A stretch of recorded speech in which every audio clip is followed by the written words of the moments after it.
Okay. Trusty motherfucking ape. Friday, November 1st, 2024. Maybe a short one today. Wanted to catch up, but I saw this video recommended to me last night. I was listening to a little bit of this, and I'm going to pull it back up for you.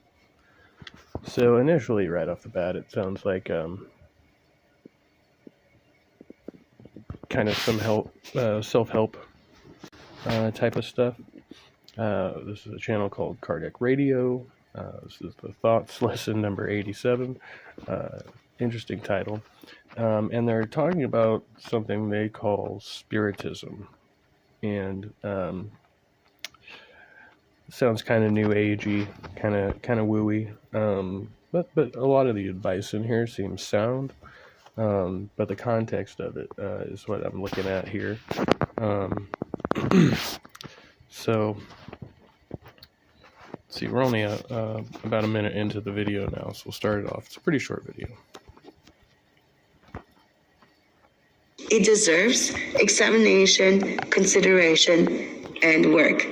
Friends, yes, it's tough, especially in our busy lives, right? It's so easy to overlook the importance of a well-developed conscience. We rush through. Is the conscience something that develops? I mean, like beyond a certain age? I would question that. I think, your kind of moral framework is well established, probably, around the time you reach the age of reason, and then you begin to try to manipulate the world in situations around whatever your pre-existing moral framework is. That has a lot to do with your upbringing, right? And then through further experience you might refine it, but I think your basic conscience, right, is pretty well developed probably around that time, like once you reach the age of reason. Life, right? Making many impulsive decisions, only focusing on external achievements and the visible markers of success. Rarely pausing to ask ourselves, right? Is my inner world aligned with my actions and choices? So through... This is a good one, actually. This is something that I've been examining, like, does, for instance, my choice in careers align with my values, right? This is something that's important to ask ourselves, and a lot of people would just justify whatever field they're in, say as a choice for an occupation. They would find ways to justify it based on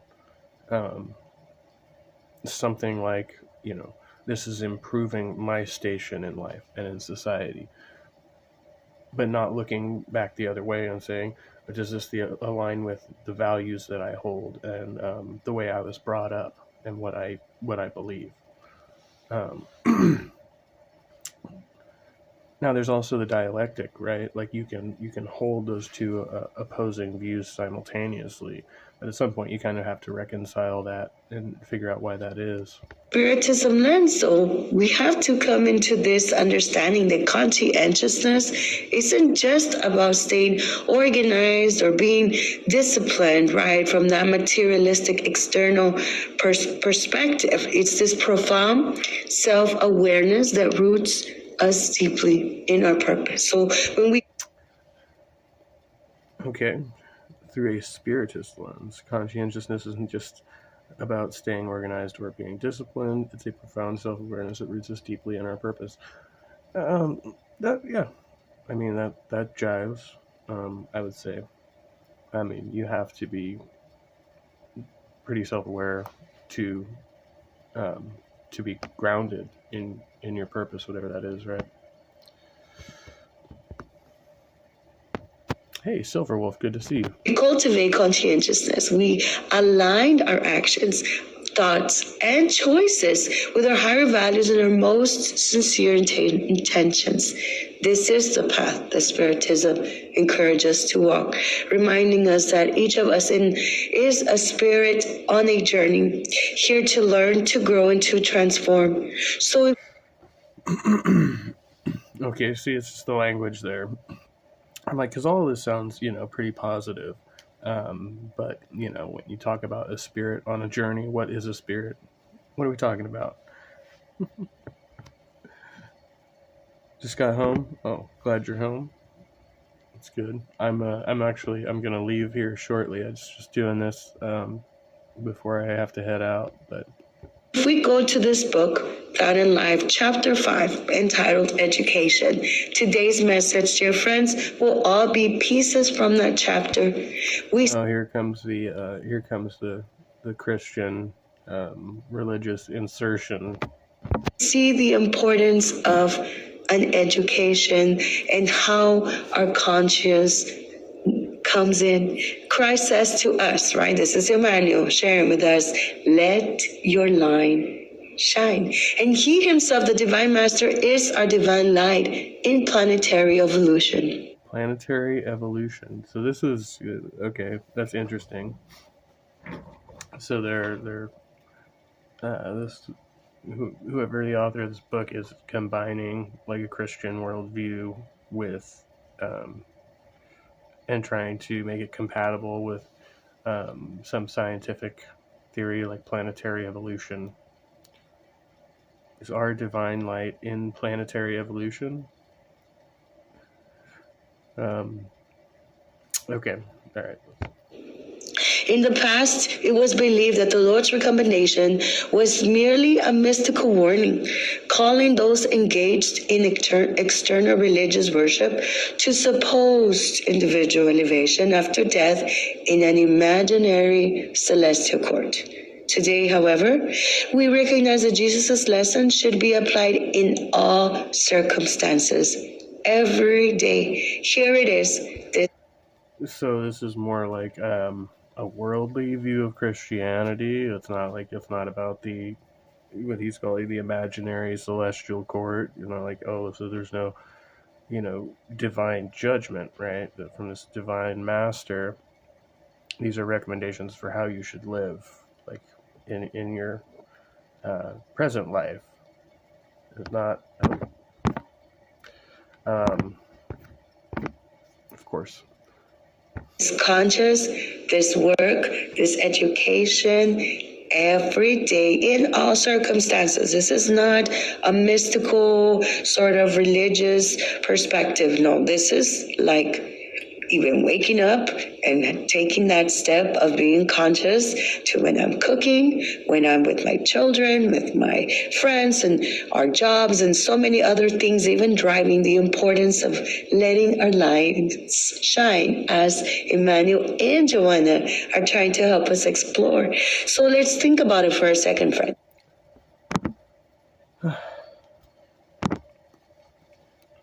See, I don't know if I have a problem with Christianity of this type, if it's about like bettering yourself, living a better life, not passing judgment on other people or trying to legislate other people's behaviors, right? It seems pretty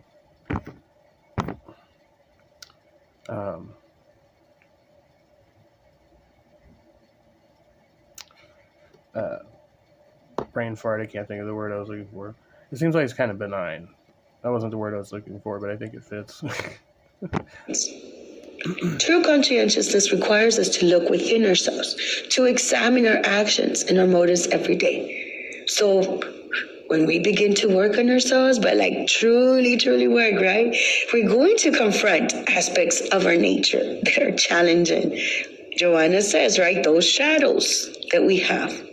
We may see behaviors or attitudes we'd rather ignore, but facing these aspects is the first step really towards real change. And yes, friends, it takes courage and honesty. And we have books by Brené Brown here. This is all pretty straightforward, though. Like, I mean, as far as these are the same things, the same messages you're going to get from same messages you're going to get from like most self-help programs, no matter what modality is based in, right? This is like basic psych. The U.S., right? And she beautifully highlights the importance of courage and honesty when facing ourselves, and how beautiful it is to be vulnerable. And we see here this correlationship, right, from a researcher perspective to a spiritist perspective. We can no longer ignore the importance of doing this inner work, even if it is uncomfortable. But we see here even more for Emmanuel. Look what he says, friends. The human mind is a mirror of light, emitting rays and assimilating them as we reiterate. This mirror, however, is more or less imprisoned in the dense shadows of ignorance, much like a valuable stone embedded in gravel within a cave or in the crevices of a cliff. For it to reflect heavenly radiance and emanate its own brilliance, it must be freed from the darkness by the grinding of effort. I feel like we just have to go back to the human mind is a mirror of light, emitting rays and assimilating them. Well, that's factually incorrect. It's not a mirror of anything. It doesn't emit rays. What? This mirror, however, is more or less imprisoned in the dense shadows of ignorance. See, this is some wooey talk here. This doesn't help us much, much like a valuable stone embedded in gravel within a cave or in the crevices of a cliff. I don't understand the analogy there. I guess just saying that there's some kernel of good in all of the junk surrounding it. I guess that's one way you could describe it there. For it to reflect heavenly radiance and emanate its own brilliance, it must be freed from the darkness by the grinding of effort. So actually, this kind of contradicts what you said earlier. It's not just about discipline, right? But according to this, they're kind of saying it is just about discipline and and effort. But okay, yeah. But as far as some of the language here is just full on woo. Here we have it. Boom. Couldn't say it better by Emmanuel. This is why we need to do the work, right? So it's a process. And in this process, we begin to understand that every choice matters. And each thought, action, decision, we have the power to contribute positively to our spiritual growth, or conversely, to stall it. So the first part, yeah, hopefully we learned early on that, our actions matter. This is another thing, like in a lot of the self-help programs and programs I've been doing, they talk about spiritual growth, being involved in a spiritual program of some kind. And once again, I don't necessarily know what that means. I think I know what is meant by spirit, but I don't see necessarily how they discern the spirit from the mind, right? Is your spirit independent of your mind? And Spiritism reminds us that every positive step, every effort to improve, even if small, ripples through our lives and the lives of others, subtly raising the energy and the vibration of the world around us. Raising the energy and vibration of the world around us. It's like string theory, right? It's vibrations. But no, this is pure woo. This is key, right? As we're working internally, it also has that, right, reflection and influence externally. So how do we embark on this path to consciousness, right? This is a hard question. That's conscientiousness. She's confusing conscientiousness with consciousness. Question, open-ended, not necessarily right or wrong, but really like making those choices, friends, of first embracing self-reflection as a daily practice, right? Whatever it is that we do to be here, that's the first thing. How, why? How does this connect to Spiritism or just to this conscious learn? I love it. I'm already reading this quote. Within the intimacy of this glorious energy empire, we have mental rays shaping the elements through which life expresses itself. That's quite a statement there. Through energy, with our mental rays, we shape the elements, right? Which complete nonsense. This is like manifestation bullshit. Like, we're like, oh, if you change your energy, you can use your mental rays to reshape the elements that make up life. Like carbon, I don't know. Right, just this nonsense. See, you don't need all this to have the other, right? This is like some like explanatory placeholder that's just based in bullshit. Well, look what Emmanuel says. To sort of back this up, within the intimacy of this glorious energy empire, we have mental rays shaping the elements through which life expresses itself. I mean, we can stop here, but it's too good to stop. Look, let's continue. It says, thought is a creative force, externalizing from the being that generates it through subtle waves and circuits of action and reaction over time, as measurable as a photon that projected by luminous. Thought is a creative force externalizing from the being that generates it through subtle waves and circuits of action and reaction over time. Okay, I mean, I kind of... Okay, thought is a creative force. I mean, I can get behind that, right?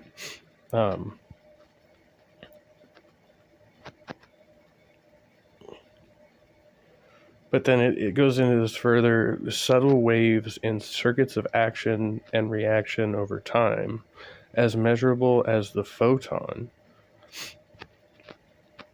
I don't know if you can accurately measure action and reaction by individual beings. Like you can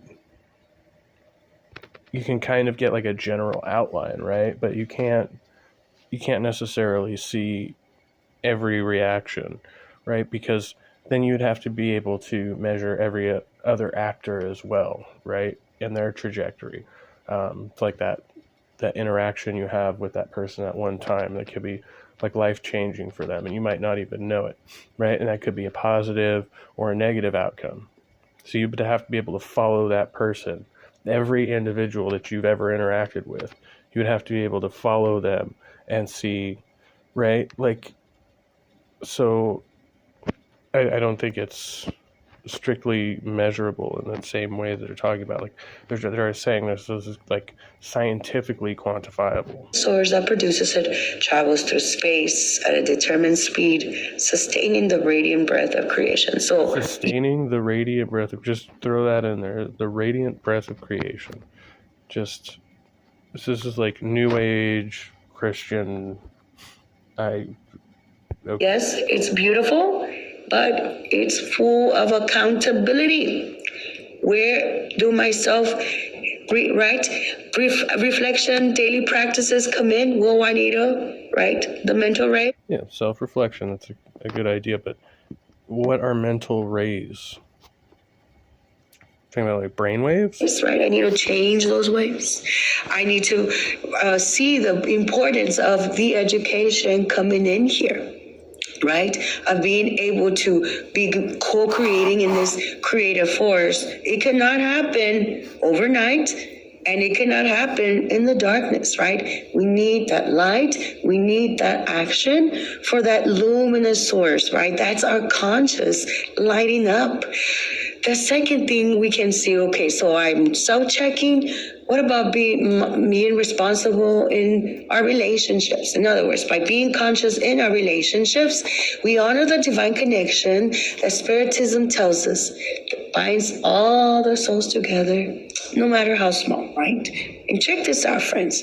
In this chapter, Emmanuel continues, current earth. And I appreciate that she's really just studying the text of this work, and she's not really making any attempt to be critical of it, which is why we are. Okay, so again, there's some good advice in here, and then there's just woo nonsense spurted in between, trying to justify why somebody would want to be a better person and improve their relationships. Earthly science itself recognizes the presence of light everywhere. Currently, earthly science itself recognizes the presence of light everywhere. That's I don't think that's true.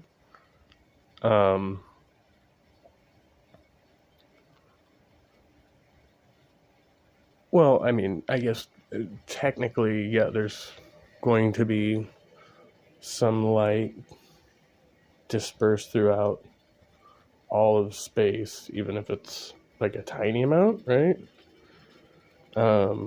Except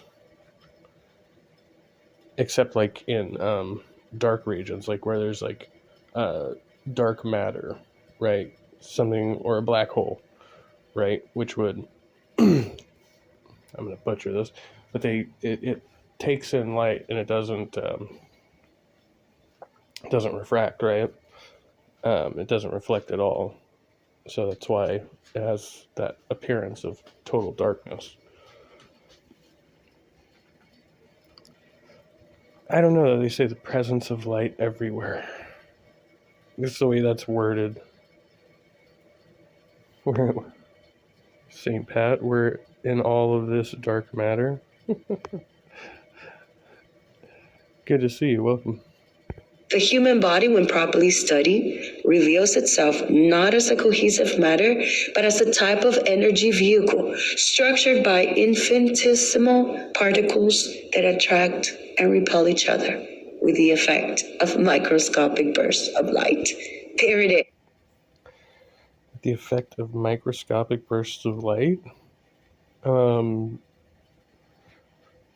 no, I don't, again, that doesn't sound right to me. Reveals itself not as cohesive matter, but as a type of energy vehicle. Jill, good to see you. Life is awesome. Yes, it is. It's amazing. That's a matter of perspective, though.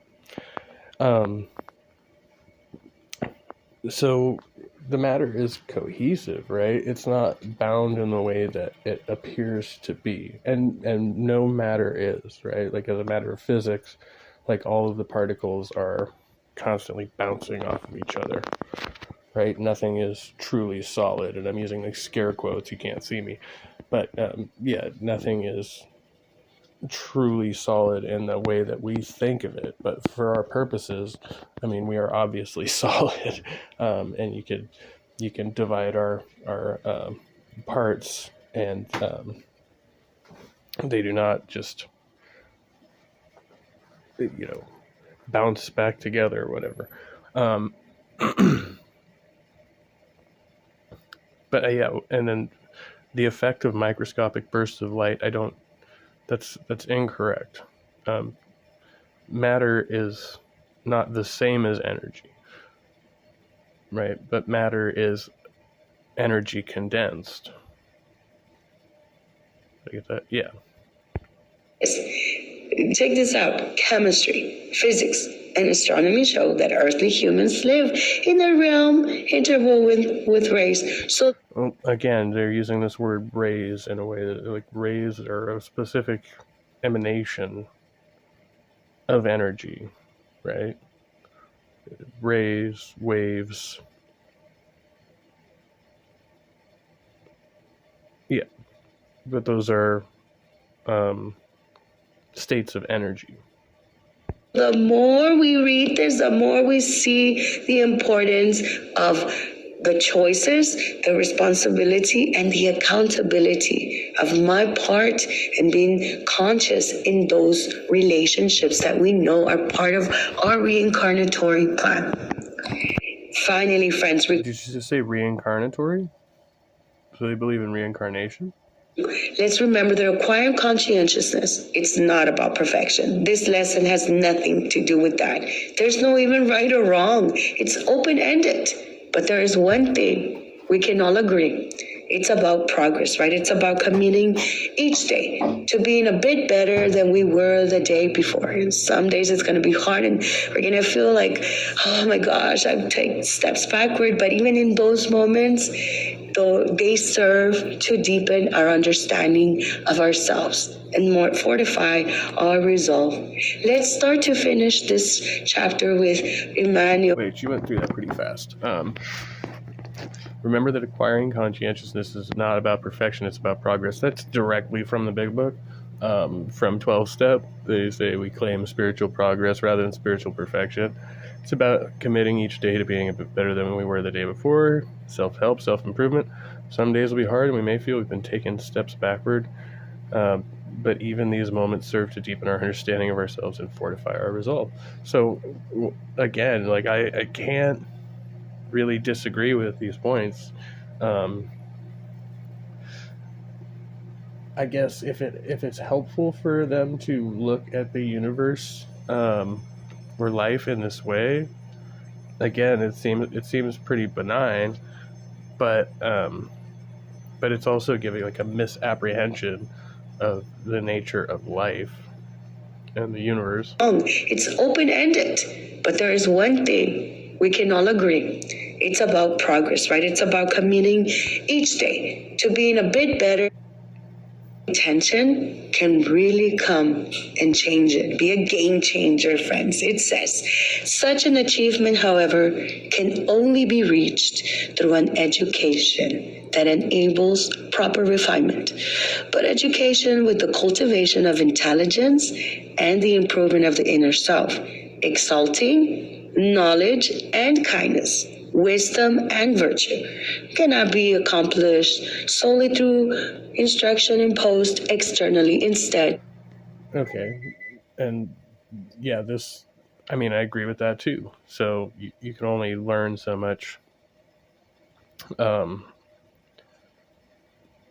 through instruction, right? Some of this has to be gleaned through experience and honest self-reflection. It must involve the conscious engagement of the will, which, when consecrating itself freely to goodness, without coercion of any kind, can liberate and polish the heart, shaping it into the... Liberate and polish the heart? I know what they mean by that, but when you think about it, it's... crystal clear face of the soul, capable of reflecting glorious life and consequently transforming the brain into a precious plant of higher energy, projecting reflections of beauty and elevation. Here are words for progress and education. First, it says here, education, cultivation, improvement, instruction, conscious engagement, polish, liberate, shape, capable, reflect, transform.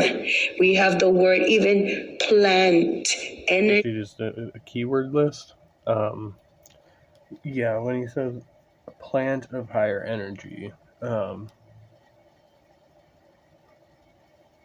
once again, I don't think this is just woo language. You're just talking about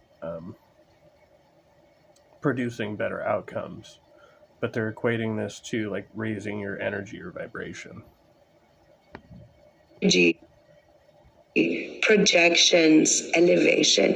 If we were to just highlight those keywords and like even just think about those keywords, they totally match to how God's love, God's justice and will and mercy help us to get this education and use conscientiousness to our advantage, right? And then when we do, what happens? Let's finish the chapter. It says, thus we recognize the essential need for education of all beings.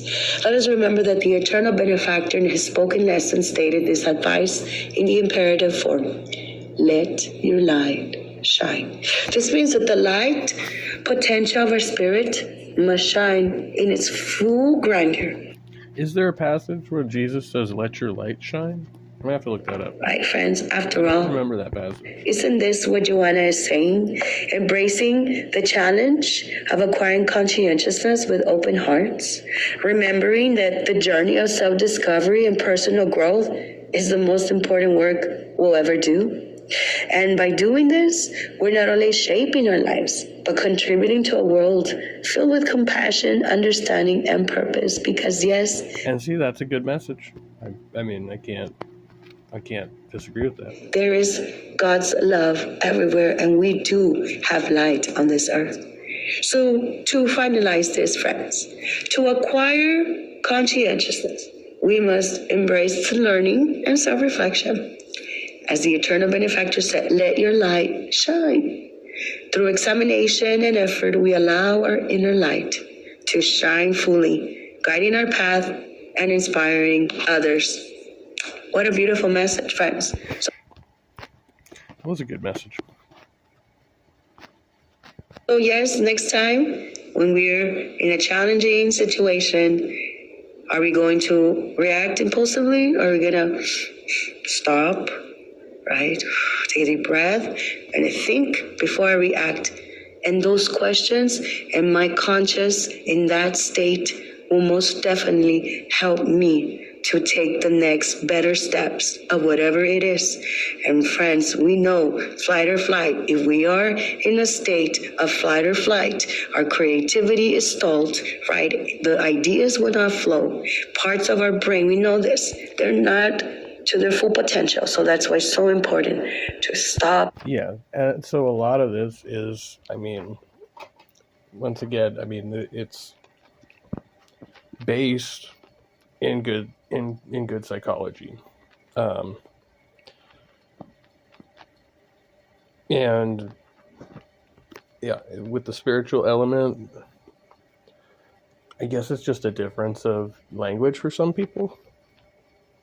If you're going to express it in a way that is spiritual rather than psychological and humanistic, right?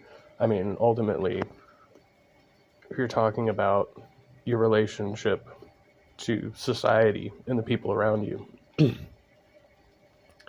that's a humanistic goal.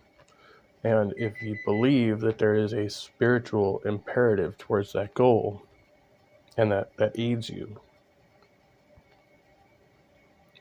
as long as you're not using that influence to disparage others, then I can't see it as being harmful in any way necessarily. Take that deep breath. And to remember the accountability right through Emmanuel about being in this light, to shine our lights because the world needs it and we're all interwoven.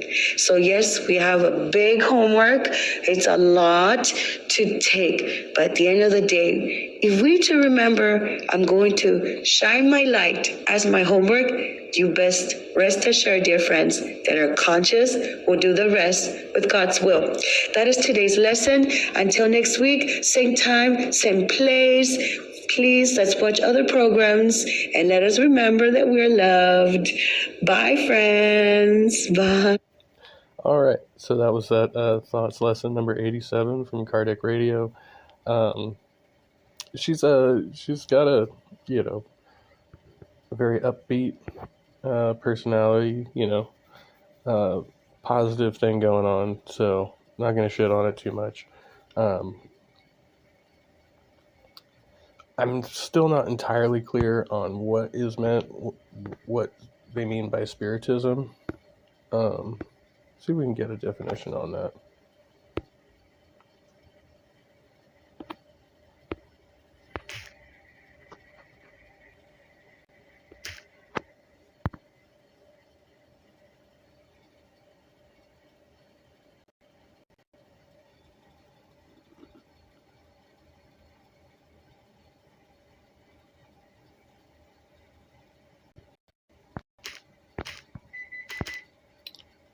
Okay.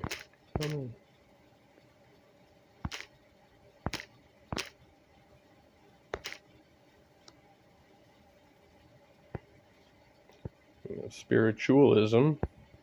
Spiritism. Kardecic Spiritism, also known as Spiritism or Kardecism, is a reincarnationist and spiritualist doctrine established in France in the mid-19th century by writer and educator, not going to be able to pronounce this guy's name, Hippolyte Leon Denisard Reveil. Kardec considered his doctrine to derive from a Christian perspective. So they're Christians, but they believe in reincarnation?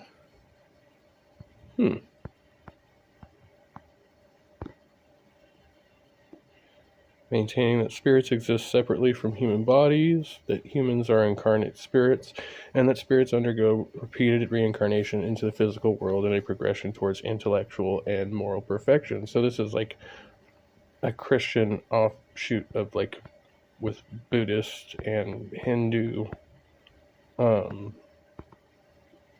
beliefs mixed in.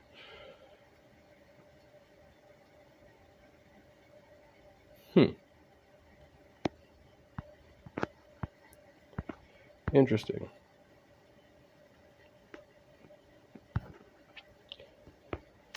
Alright, well that's that. Probably gonna get. I'm thinking these Friday mornings might be good. If I start earlier, I may be able to do something on these days. I've had just a lot going on. Life gets really busy really fast, and so I'm still kicking, still doing my thing.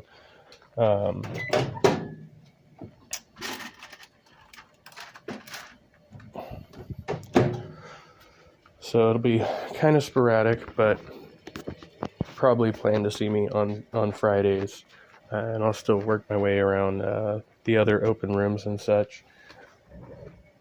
Yeah, streaming from mobile is obviously not ideal, but we'll just do our best with what we have right now. Any other announcements? I don't think so. If I can start early enough next Friday, I will possibly try to do an open room. I've been taking a little time to kind of reflect and just doing my personal spiritual work in spiritual development, if you can call it that. So that's kind of been my main thing right now, spending time with the kid. But yeah, it's all good though. So all right. Ooh, see Captive Desk. Saturdays at 5 Eastern, Saturday night at the Atheist over at Captive Desk channel. I'll definitely try to make that. I'm usually free on Saturdays, so yeah, I'll try to hop into one of your panels. That'd be great, Dave. I know I haven't been over in a little bit. So, all right, well, that's it for me. Much love, be well, and stay trusty. And I'll see you all next time.